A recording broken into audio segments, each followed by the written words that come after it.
The National Library asked me to read a story from one of my books. The name of that story is Simon and the Babylon. And it's a story about a guy who starts to rob maxis on the priority bus route. I haven't taped the episode as yet, but I thought that maybe I'll take you all behind the scenes to see what the process is like. Hey, let's go for a walk. We'll find some mangoes one time. I think it's important that this character is faceless, so more than likely I'll be wearing a mask or a jersey over my face. This background here, I believe, is really important. I think I'll use this to the beginning of this story. Let's go, baby. We're going for a walk.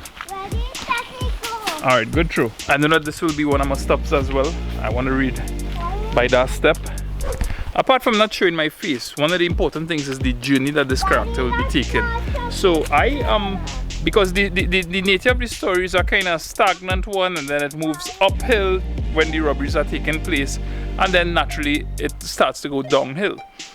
The journey that I make as the person telling the story is of the same nature. So the person will start in a very stagnant place, maybe by these steps over here or by the wall as I pointed out, and then he will start to move uphill. This is the uphill walk here, and then we'll follow along that road, and then we begin to walk downhill.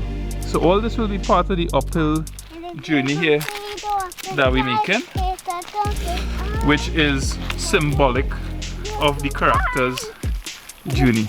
Oh, the grand old Duke of York. He had 10,000 men. He marched them up to the top of the hill and he marched them down again. And then suddenly, when things start to get hot on the block, he is now going downhill. Haley, wait for me! The story is told from a first person point of view. My name is Simon, and I born and grew up in a hole that is called the Gaza. Given the nature of the story, I think something else that's going to be crucial is how I hold the camera while I'm taping this video. Is it from on top or is it from below?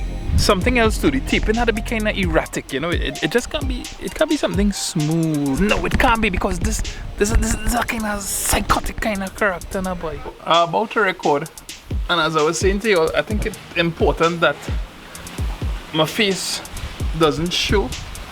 You make this kind of anonymous, and I want to have at the beginning of the video, I want to have text overlaid saying that this is not a true story. Rather than saying this is a work of fiction, it will instill some kind of doubt in the person's mind as to, wait, is this a true story? Because it's saying it's not a true story and I should accept that for what it is, but people have a way that they don't like to accept things for what they are. So I have this Punisher jacket and I have this mask that I'm gonna wear. The funny thing about this mask is that my head is so big that it doesn't cover my entire face. So I'm hoping that the hoodie will fix that.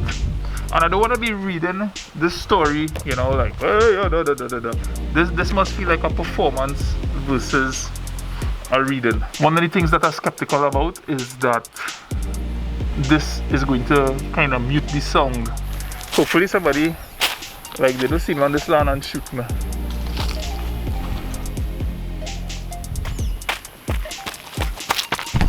My name is Simon, and I born and grew up in a hole that is called the Gaza.